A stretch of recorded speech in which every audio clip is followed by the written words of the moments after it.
A paz de Cristo, queridos, é com satisfação e alegria que mais uma vez nós estamos aqui para abençoarmos as vidas de professores e alunos da EBD. Se você está chegando agora a este canal, seja muito bem-vindo e que a palavra aqui proferida seja de edificação para a sua vida. Se este canal tem sido bênção para a sua vida, ajude-nos divulgando, compartilhando os nossos vídeos, inscrevendo-se no canal e dando o seu joinha. Lembrando que o e-mail para você se comunicar conosco é ebd.estabelecendooreino@gmail.com. Através deste e-mail você se comunica conosco. Lembro ainda que os slides eles estarão disponíveis a partir da sexta-feira. Então na sexta-feira você entra, que vai estar aqui na descrição do vídeo os slides para ajudar você a compor a sua aula. Lembrando também das aulas do professor Juninho, aulas para juvenis, eu vou deixar o link aqui embaixo para você acessar a essas aulas. Comigo, mais uma vez aqui, professor presbítero Otoniel Santos. Olá amigos, estamos de volta com muita alegria e desta feita estamos com a lição de número 9. Como temos o nosso tema da lição, Maravilhosa Graça, o Evangelho de Jesus Cristo revelado na carta aos Romanos. E o nosso título está dizendo a nova vida em Cristo. Nosso textual: rogo, pois, irmãos, pela compaixão de Deus, que apresentei os vossos corpos em sacrifício vivo, santo, agradável a Deus, que é o vosso culto racional. Romanos capítulo 12 e versículo 1. A nossa verdade prática: a nova vida em Cristo consiste em viver fervorosamente a vitória da cruz. A nossa leitura bíblica em classe está em Romanos capítulo 12, do versículo 1 ao versículo 12. Muito bem. Algo importante que nós precisamos destacar, aliás, nós já temos destacado em algumas aulas atrás, é a respeito da divisão da Bíblia em capítulos e versículos. Antes de nós iniciarmos esta pré-aula, eu quero destacar a isto a você, professor e aluno, que a Bíblia, originalmente, ela não tem essa divisão de capítulos conforme nós temos nas nossas Bíblias hoje. Essa divisão foi feita para nós melhor entendermos. Só que às vezes essas divisões ela atrapalham um pouquinho se você não estiver atento. Então é muito bom você observar isso. Por que estou dizendo isso? O capítulo de hoje da leitura bíblica em classe é o capítulo 12, como o professor já falou aqui. Mas é importante você entender que este texto ele começa no capítulo 11 de Romanos. No capítulo 11, no versículo 33 ao 36, Paulo está ali entoando um cântico. Paulo está louvando a Deus e ele diz assim: ó profundidade das riquezas, tanto da sabedoria. E ele começa ali a descrever os atributos de Deus, atributos incomunicáveis de Deus, a soberania, a sabedoria, o juízo, o poder, coisas que só Deus tem. Ele começa a louvar a Deus como se fosse um salmo. No verso 36, ele termina dizendo amém. Ele diz assim: glória, pois, a Ele eternamente. Amém. Só que nós, às vezes, pensamos que este amém é para finalizar.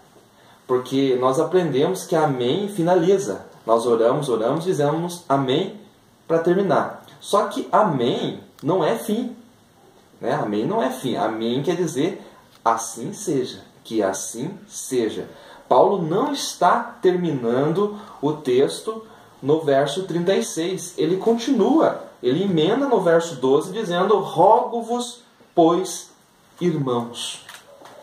Então, o primeiro versículo do capítulo 12 está intrinsecamente ligado ao final do capítulo 11. Então Paulo está dizendo desta maneira: irmãos, se vocês têm um Deus tão grande assim, se vocês têm um Deus que é profundo nas riquezas, que tem a sabedoria sobre o seu controle, que é soberano sobre todas as coisas, que ninguém pode dar conselho a Ele, que Ele é maior do que todas as coisas.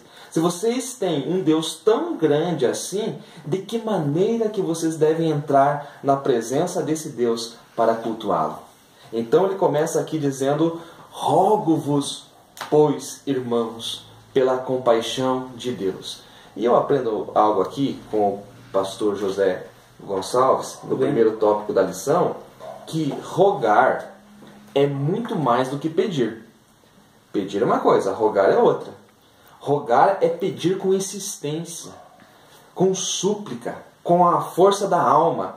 Então, no original, a palavra parakaleo, que o pastor coloca aqui no primeiro tópico, quer dizer ademoestar, encorajar, exortar. Então, Paulo está suplicando do profundo da alma e está dizendo assim: irmãos, se vocês têm um Deus tão grande, como eu acabei de relatar no final do capítulo 11 aqui, de que maneira que vocês devem se comportar no vosso culto racional? Então ele está rogando que os irmãos apresentem os vossos corpos em sacrifício vivo, santo e agradável a este Deus tão grande. Muito bem, por quê? É importante nós fazermos aqui um paralelo entre os sacrifícios do Antigo Testamento, da Antiga Aliança, e o sacrifício na Nova Aliança. Então, na Antiga Aliança, a pessoa vinha, colocava a mão sobre o animal que ela trazia para ser sacrificado em lugar dela, né? E aquele animal era sacrificado no átrio do tabernáculo. Então nós tínhamos o tabernáculo, que era composto de átrio, lugar santo e santíssimo. Sim. E se você for fazer a tipologia para o corpo humano, que também é composto de corpo, alma e espírito, o átrio representa o corpo, a carne. Sim. A alma representa o lugar santo. E o Santíssimo é o nosso espírito. Nós se comunicamos com Deus no nosso espírito. Porém, o sacrifício acontece no átrio. O sacrifício é da carne. O que nós temos que sacrificar é a nossa carne. Por isso que Paulo diz que vos apresenteis um sacrifício vivo. A vossa carne, o vosso corpo deve ser sacrificado. Então nós devemos sacrificar no átrio. Então é muito importante que nós aprendamos isso, que esse sacrifício deve ser vivo. Nós não sacrificamos no espírito, nós sacrificamos a carne, porque o nosso espírito ele está sempre pronto a adorar a Deus, visto que nós nascemos de novo. Mas a nossa carne está sempre indo em sentido contrário, então nós precisamos sacrificar esta carne. Além disso, que nós vemos, né, a nova vida em Cristo, quem tem a nova vida em Cristo, ele tem uma mente transformada, né? Certo. Ele tem uma mente transformada, ou seja, o seu interior passa por uma metamorfose, por uma transformação. Só lembrando também que nós, na nossa vida espiritual, nós temos 3 principais processos na nossa vida espiritual. Primeiro, é o momento em que eu aceito a Cristo, em que o Espírito Santo passa a morar em mim. Esse é o momento da justificação. Então, o primeiro processo, justificação. O segundo processo, santificação.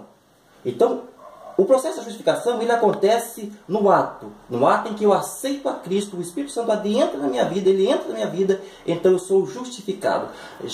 Agora, a santificação é o processo da minha vida toda. Durante toda a minha vida, eu tenho que estar buscando a santificação. E é isso que o apóstolo Paulo está dizendo no versículo 2. E não vos conformeis com este mundo, né, mas transformar. Então, para mim não conformar com esse mundo, eu preciso estar me santificando dia após dia. Agora, o terceiro processo, que é o processo da glorificação, isso aí, professor Marcos, só vai acontecer no momento em que a igreja for arrebatada. Aí Paulo vai falar sobre esse mistério. Está no capítulo 15, né? Capítulo 15 e o versículo 51, ele vai falar do mistério, desse mistério, dizendo que nem todos morreremos, mas todos seremos transformados. Então essa transformação é essa metamorfose, essa transformação no interior, né? Há uma coisa aqui que é bom nós destacar aqui, é que Paulo está fazendo um contraste entre a adoração pagã e a adoração cristã. né? Na adoração pagã, esse culto era oferecido de forma irracional. Por quê? Porque ali eles adoravam animais, adoravam a criatura ao invés do Criador. Já na adoração cristã, não. Na adoração cristã, o Criador é o centro da adoração. Logo, o Criador é que é adorado. Então aí sim eu preciso de fazer então, o meu culto de forma racional, com razão. Então, nesse ponto aqui, nós estamos falando da nova vida em Cristo. Hoje, estamos falando da lição de número 9. Nós estamos falando da nova vida em Cristo em relação à adoração cristã. A adoração é muito mais do que palavras. A adoração é muito mais do que cantar. A adoração é muito mais do que pregar ou orar. Adorar é se submeter à vontade de Deus com o corpo, com a alma, com o espírito e com a sua mente também, porque o culto é racional, como já foi destacado. Agora nós queremos destacar a nova vida em Cristo em relação ao exercício dos dons. O que são os dons? No original grego, a palavra para dons é charismata, que se refere a dádivas que Deus dá a indivíduos, mas para estes indivíduos atuarem no corpo. O propósito dos dons é que o indivíduo, individualmente, esta pessoa, este irmão, esta pessoa que foi nascida de novo, atue no corpo de Cristo. É para edificar o corpo. Então eu queria que você notasse comigo o verso de número 5 da nossa leitura de hoje, que diz assim: assim nós, que somos muitos, somos um só corpo em Cristo, mas individualmente somos membros uns dos outros. Então nós somos muitos, no corpo de Cristo, cada pessoa tem uma função e cada um recebe de Deus diferentes dons, Um tem o dom da palavra, um tem o dom da palavra da sabedoria, o outro tem o dom da interpretação de línguas, o outro tem o dom de curas, de maravilhas, Cada um tem um dom, mas todos esses dons, eles têm um único propósito, que é a edificação e o crescimento do corpo. Que corpo? Do corpo ao qual Cristo é o cabeça. Quando nós vemos Jesus ensinando a respeito dos talentos, em Mateus capítulo 25, capítulo 25, versículo 14 e 15, ali nós vemos Jesus ensinando, dizendo que para uns ele deu 5, para outro ele deu 2 e para outro ele deu 1. Ou seja, todos receberam esse talento. Todos receberam. Aí, na última parte do versículo 15, ali Jesus está dizendo que foi dado a cada um segundo a sua capacidade, segundo a sua condição que ele tinha de exercer aquele talento. Então nós vemos que Jesus ele concede os dons de acordo com a condição do indivíduo. E como você já disse, esses dons visam o crescimento do corpo. Exatamente, o crescimento do corpo. Não é para se auto se promover, mas sim para que toda a igreja, para que todo o corpo seja beneficiado com esses dons.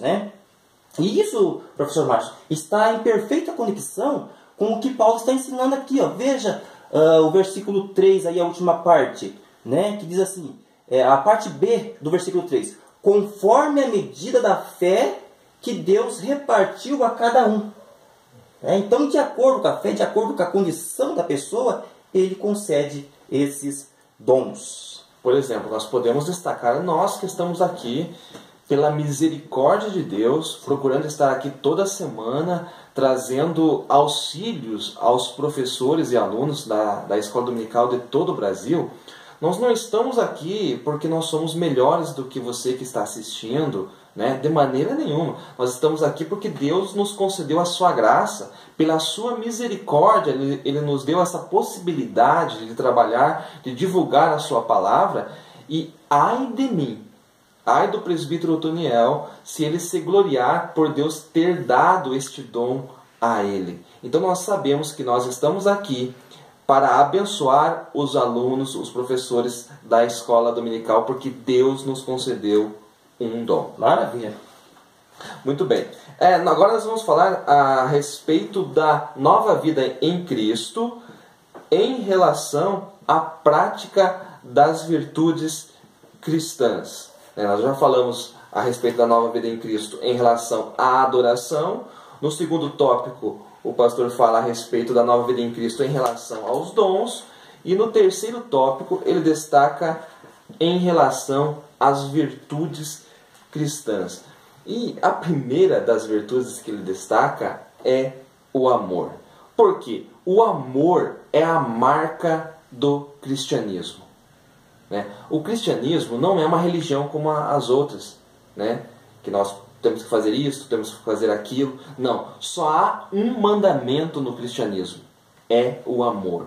Amar a Deus sobre todas as coisas e amar o próximo como a ti mesmo. Este é o maior mandamento do cristianismo. Todos os demais estão dentro desses dois mandamentos. E Jesus deixou bem claro lá em João, eu queria ler esse texto, João, capítulo 13, versículo 35, um versículo só. Jesus diz assim: nisto todos conhecerão que sois meus discípulos, se vos amardes uns aos outros. Todos conhecerão que sois meus discípulos, se vos amardes uns aos outros. Então os discípulos de Cristo, eles não são conhecidos pela gravata, pelo terno, pela maneira que andam. Eles não são conhecidos pelo carro que eles têm, pelo tamanho do templo, não. Eles são conhecidos por uma marca, a maneira que se amam. Vocês serão conhecidos, Jesus disse isso em João 13, verso 35. Vocês só são conhecidos pela maneira com que vocês se amam. Então não sou eu que estou dizendo isso, é o próprio Jesus, depois da última ceia, depois da última ceia, ele está falando isso aos seus discípulos. Muito bem. O amor é a maior virtude que o cristão recebe nessa nova vida. A maior virtude que o cristão recebe nessa nova vida é o amor. Mas eu não estou falando aqui do amor philos. Eu não estou falando aqui do amor eros. Estamos falando do amor ágape. O amor ágape, aquele amor que é destacado lá no Evangelho de João, capítulo 3, versículo 16, que diz o próprio, onde é que o texto está dizendo: e Deus amou o mundo de tal maneira. Essa tal maneira, professor Márcio, ela vai além das minhas, do meus conhecimentos, das minhas condições. É uma tal maneira, parece que falta palavras para João. Falta palavra, exatamente. Ela vai além da nossa compreensão, melhor dizendo, ela vai além da nossa compreensão humana, E lá está dizendo que Deus amou o mundo de tal maneira. Então esse é o amor ágape. O amor eros, professor Márcio, amigos que nos acompanham. E o amor philos, ele pode nascer dentro do ser humano. Ele pode fluir de dentro. Agora, o amor ágape, somente Deus pode criar esse amor dentro de mim e de você. Deixa eu entender então. O amor eros, Sim. o amor philos, eles podem nascer de mim. Sim. Pode ser aquele afeto que eu tenho por um amigo, pode ser o amor que eu tenho pela minha esposa, outro tipo de amor. E agora você está dizendo que o ágape é o amor que vem de Deus. De Deus, Deus, ele nos dá o seu amor pela operação do Espírito Santo. Logo, se o amor está ausente de mim, é porque eu já não tenho mais o Espírito Santo. Então, vejamos a importância, e Paulo fala sobre a importância desse amor no capítulo 13 de Coríntios, quando ele diz lá, ainda que eu falasse a língua dos homens, dos anjos, e não tivesse caridade, ou seja, o amor, seria como o metal que soa ou como o sino que tinta. Aí ele vai mais profundo e diz assim: ainda que eu distribuísse todas as minhas fortunas, e diz mais, ainda que eu entregasse meu corpo para ser queimado. Veja que ponto que chega. Se não tiver amor, esse amor, nada disso ele diz lá, me aproveitaria. Então, aí está a necessidade desse amor ágape. Esse amor que é operado pelo Espírito de Deus. Então, aqueles que amam, eles estão dispostos a servir o próximo. E quando eu falo isto, me vem à mente uma pergunta: quem é o próximo? Aqueles que amam estão dispostos a servir o próximo. Porque eu posso imaginar que o próximo é aquele irmão que me abraça no final do culto, meus amigos na igreja, aqueles que estão mais próximos de mim, da minha família, do meu convívio. Mas quem é o próximo? E eu estou lembrando agora daquela passagem que um certo doutor da lei interrogou a Jesus lá no capítulo 10 de Lucas, e ele pergunta assim: o que eu vou fazer para mim ter a vida eterna? O que eu vou fazer? Aí Jesus fala assim: como que você lê os mandamentos? Ele cita os mandamentos porque ele sabe de cor, ele é um estudioso da lei, né? E Jesus diz: faz isso, né? E aí ele, querendo se justificar, ele pergunta: mas quem é o meu próximo? Quem é o meu próximo? Essa é a pergunta que eu faço aqui: quem é o meu próximo? E aí Jesus entra com uma parábola, dizendo: descia um certo homem, né, de Jerusalém para Jericó, e no caminho caiu nas mãos dos salteadores, né, espancaram, tiraram-lhe tudo, ficou jogado na beira do caminho. Passou um levita, passou um sacerdote, né, que eram religiosos talvez, né, muito bem vestidos, poderiam socorrer aquele homem, não fizeram isso. Mas de repente passa um samaritano. Todo mundo sabe que os samaritanos e os judeus nem sequer se falavam. Havia uma muralha entre eles, eles não tinham nenhum tipo de comunhão. Mas o levita que ministrava no templo do Senhor passou de lado. O sacerdote passou de lado, mas de repente um samaritano foi o próximo daquele homem que estava caído à beira do caminho. Então, quem é o meu próximo? Talvez o meu próximo seja aquela pessoa que não me ama. O meu próximo pode ser o meu inimigo. Porque o mandamento de Cristo é esse: amai os vossos inimigos.